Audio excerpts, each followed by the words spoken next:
The Benevolence of Irosun Meyi. Irosun Meyi was always ready to help those in need. Among the beneficiaries of his kindness was a hunter named Ode, who approached him seeking assistance in retrieving the animals he had felled during his hunting expedition. Without hesitation, Irosun Meyi agreed to help. Another who benefited from his generosity was a farmer named Ogbe, who sought his aid in harvesting crops from his farm. Again, Irosun Meyi selflessly lent his support. Not only did he help the hunter retrieve his game from the forest, but he also assisted in butchering and roasting the meat. However, as he tended to the fire, a tragic accident occurred. The flames burned his eyes, permanently disfiguring him. Later, as he harvested fruit for the farmer, the relentless glare of the sun further strained his vision, turning his eyes red. These two misfortunes took a toll on his sight, and despite his past kindness, both the hunter and the farmer repaid him with nothing but cruel ingratitude. The two men sought out his beloved and questioned why she remained devoted to a man who could barely see. They suggested she should find a whole man to marry.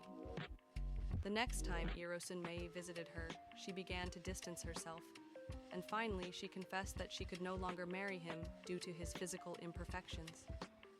However, she revealed that Ode and Ogbe had come to slander him before her. Heartbroken, Irosun Meyi turned to his guardian spirit and his own destiny, pleading for deliverance from the affliction that had marred his appearance. That night, a mysterious figure appeared to him in a dream and instructed him to perform a sacrifice, offering a goat and using sacred leaves to cleanse his head and eyes for 7 days. He was told to wash himself in the drainage, known as Oruramen in the Bini language, near his home. By the end of this ritual, his afflictions vanished, his sight was restored, and he became as handsome and presentable as ever. When he sought out his beloved once more, she was overjoyed to see him transformed. Soon after, they were married, and their lives flourished with happiness and prosperity. But Irosun Meyi had not forgotten the betrayal of his so-called friends. He uttered a powerful curse, Ino loma kapanju ode, orun loma kapanju ogbe.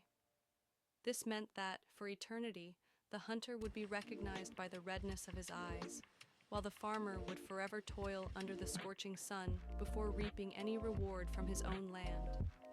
Meanwhile, Irosun Meyi thrived, becoming prosperous and renowned. The prophecy of Airowosebo. Years later, Irosun Meyi performed divination for Airowosebo, a man so impoverished that he could not afford the sacrifices prescribed to bring prosperity into his life. Airowosebo, in turn, conducted divination for the Queen Mother of Benin, who desperately desired a son to inherit the throne. At the time, the Queen Mother had just begun her menstrual cycle. As soon as she stepped into Airowosebo's home, he perceived her condition and advised her that if she performed the necessary sacrifice, she would conceive the following month and bear a son who would one day ascend to the throne of Benin.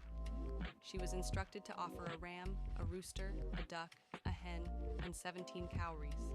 Without hesitation, she fulfilled the sacrifice.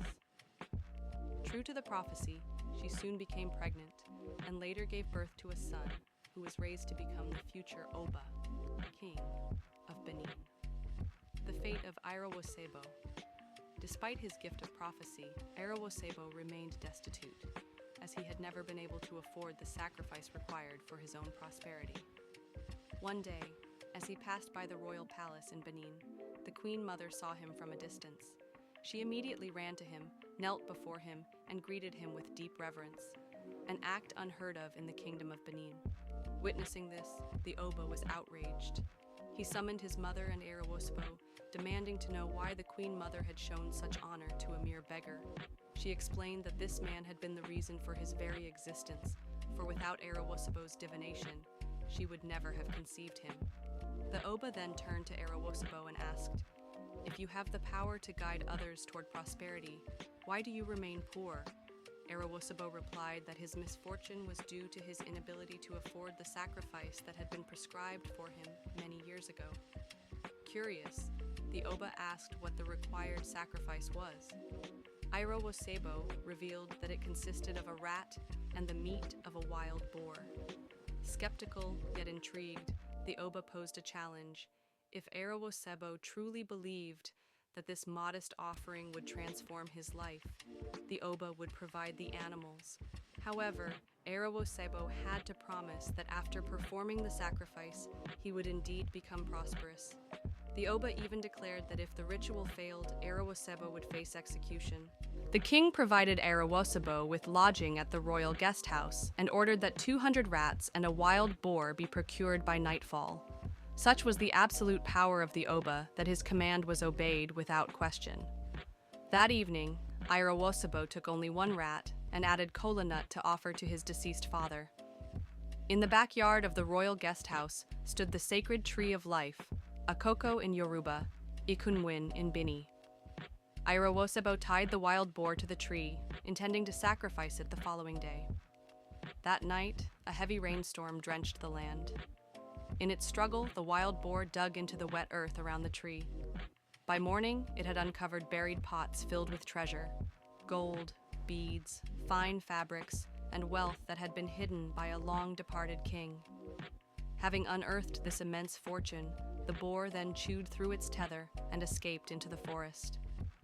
When Airowosebo arrived the next morning, he found the boar gone, but in its place, the uncovered treasure lay before him. He gathered the riches and returned to his home. With part of the wealth, he fashioned a magnificent robe, sandals, a hat, and a beaded necklace. He sold some of the treasures and used the proceeds to buy a fine horse. 4 days after performing the sacrifice, Airowosebo, now clad in his splendid new attire, rode to the palace to present himself before the Oba. Seeing the transformation, the king was astounded and proclaimed Airowosebo a powerful and effective diviner. From that day forward, Airowosebo was appointed the royal diviner of Benin, living in great opulence and wielding immense influence in the kingdom. Lessons and morality. This story carries profound lessons about character, destiny, and justice. Benevolence is not always repaid with gratitude. Irosun Meyi gave selflessly, yet those he helped turned against him. His experience reminds us to be wise in our kindness, as not everyone will appreciate or honor it. Destiny may be delayed, but never denied. Airowosebo suffered for years because he couldn't afford his own prescribed sacrifice, yet when the time was right, prosperity found him in the most unexpected way. Betrayal has consequences. The hunter and the farmer who wronged Irosun Meyi paid for their treachery, proving that those who act with deceit will eventually face retribution. Divine timing is everything. The Queen Mother's fortune, Airowosebo's rise, and Irosun Meyi's redemption all happened when fate willed it. Patience and faith in destiny are virtues that lead to ultimate fulfillment. And so, the tale of Irosun Meyi and Airowosebo reminds us of powerful truths that transcend time. Kindness is a gift, but not everyone will appreciate it. Betrayal and ingratitude come with consequences, but so does patience and faith in one's destiny. Irosun Meyi suffered from the very people he helped, yet he rose again, proving that true resilience comes from within. Airowosebo, despite his wisdom, had to wait for the right moment to claim his prosperity, but in the end, justice prevailed, and destiny fulfilled its promise. This story teaches us that the universe has a way of balancing the scales, whether through reward or retribution. What we put into the world, whether good or evil, always finds its way back to us. If you enjoyed this story, don't forget to like, share, and subscribe for more powerful narratives from ancient wisdom. And let me know in the comments, what lessons did you take from this story? How do you see these themes play out in today's world? Until next time, stay wise, stay strong, and remember, destiny always finds its way.